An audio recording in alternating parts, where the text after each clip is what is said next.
It is a crucial week for Sarina Wiegman's Lionesses in their bid to qualify for next year's tournament. Our reporter Anton Toloui has been watching England train ahead of back-to-back qualifiers against France. Afternoon to you, Anton. Good news, all 26 players were out in training, but just tell us a bit about the problem that Wiegman is facing at the back.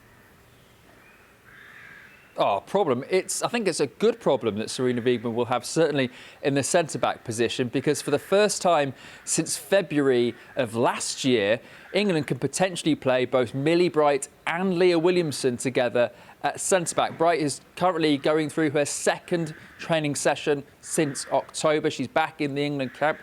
We're going to hear from her a bit later on, actually. We know she's absolutely delighted to be back. She's been missing it. Sarina Wiegman's been saying that she's been missing having Bright around as well.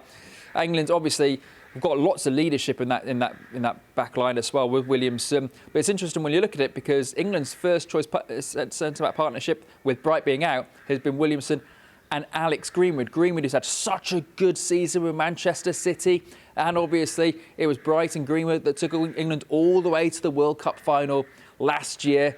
Well, you think 3-2 doesn't necessarily go, but they may well be able to play all three, I suppose, because Niamh Charles has pulled out of the England camp with a calf injury. So there is now a gap at left-back. Greenwood's left-footed. She did play there earlier in her career. Could she move over or Jess Carter come in? So there are some interesting dilemmas for Sarina Wiegman. But we're talking about some of the most experienced players in her squad to try to pick who's going to play against a very, very, very good France team, remember. And Anton, I guess it is a different story then, though, at the other end of the pitch. Can anyone compete with Alessia Russo for that number 9 role?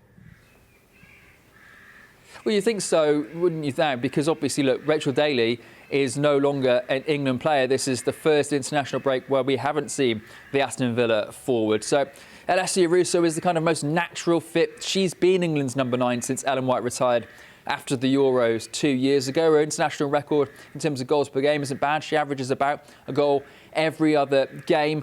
But there is competition in this camp in the form of Aggie Beever-Jones. She's in from the starter camp for the very first time. She did so well, didn't she, with Chelsea this season, averaging a goal every 63 minutes in WSL. And obviously you've got Lauren Hemp, who can play as a striker as well. So you think those are the striking options. But this very much feels like it's Alessia Russo's front line to lead now going forward, because Sarina Wiegman sees her as one of the most reliable sort of lieutenants out there. She knows exactly how she wants to play and exactly what she's going to get out of the Arsenal forward, who finished the season in very good form as well, scoring 12 goals in WSL this season. So yeah, you'd think it's Russo's front line to lead.